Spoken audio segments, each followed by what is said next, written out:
So one of the best ways for guitarists to visualize chord voicings is to see shapes and actually use the concept of seeing shapes on the fretboard. This is very helpful. And it's not just guitarists that do it, piano players do it as well.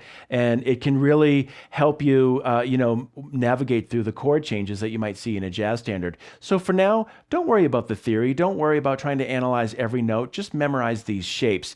And once you get them under your fingers, you'll realize that they sound really good and they're very effective.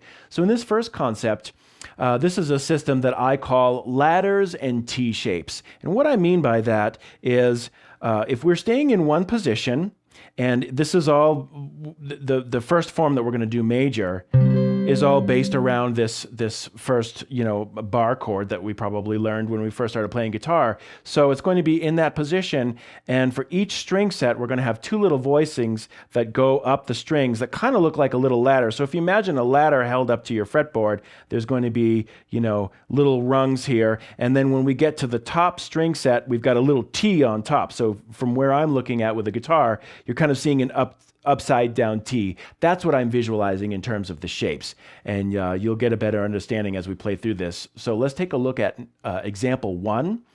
These are shapes that you can use for any major chord, whether it's a major 7, major 6, 6/9, whatever it is, major tonality. Joe Pass just calls these sounds. So these shapes will work for any major sound. So the first thing you want to do is orient yourself to the root on the low E string. Even though we're not going to play that, that's how you'll find your position to start the ladder shapes. So we're going to do this in C. There's our C. So looking at example 1, here are the following chords.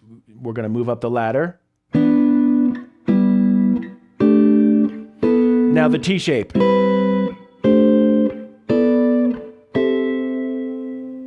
So the T, the top of the T, if you can imagine it, are 4 different voicings on the top 4 strings. And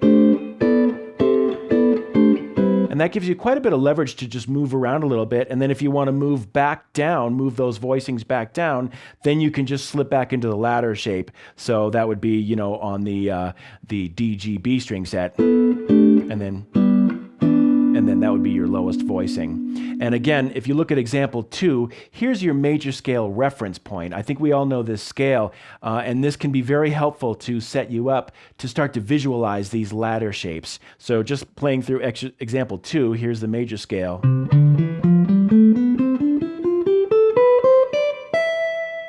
So if we combine the notes in that particular pattern in different ways, we get back to our ladders. And then the T.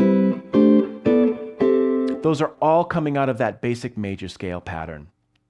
This is the concept, and it works through a variety of different chords. So now let's take a look at example 3 with minor shapes. So we're still going to just stick with C here. And so these shapes would work for C minor 7, C minor 6, anything in there. And so let's just take a look at these shapes. So we're starting off with example 3. Here's the ladder. Moving into the T shape. Going back down.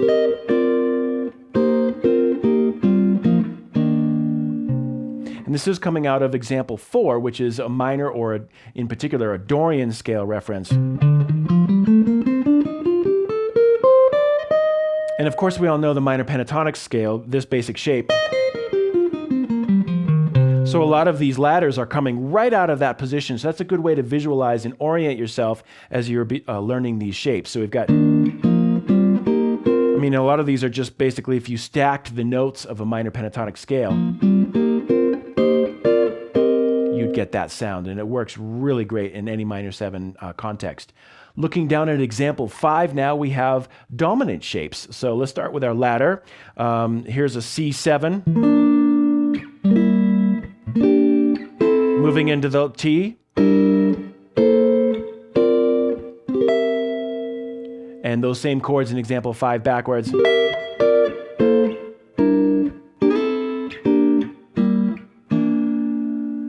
And again, some of those you'll recognize if you ever play blues and you're used to doing this figure.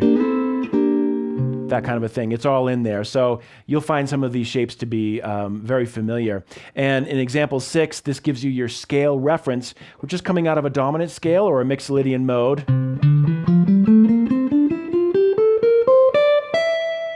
And the ladders and T's again for the dominant shape is, and then up. So whatever chord you're looking for, you just find the root on the low E string, root 6, and then that will give you the position that you'll need to start your ladders and your T shapes. And those are all movable for any chord. So if we take a look at example 7, now we're going to be looking at a D minor 9 chord, which is featured in our first etude.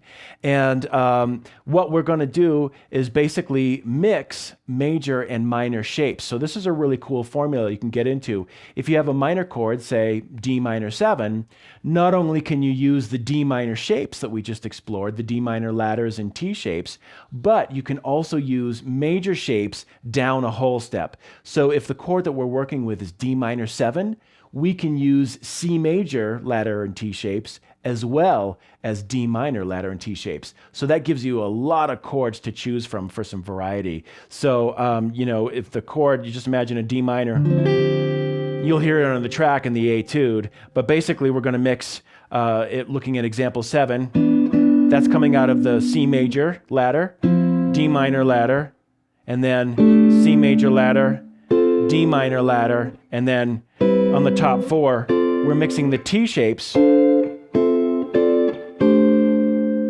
Those are a lot of chords, and all we're doing is basically blending the C major and D minor T shapes. So to play example 7 in time, it sounds like this. A 1, 2, 3, and...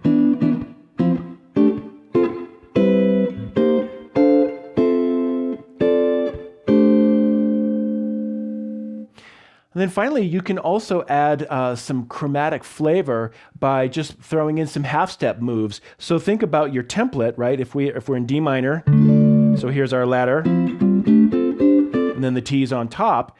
All you have to do is just play any of these shapes down a half step or above a half step. So you can get these really nice kind of figures as illustrated in example 8. So we just have this as our template. And you can just approach any of them from a half step below or a half step above. And you can get a lot of nice chromatic flavor.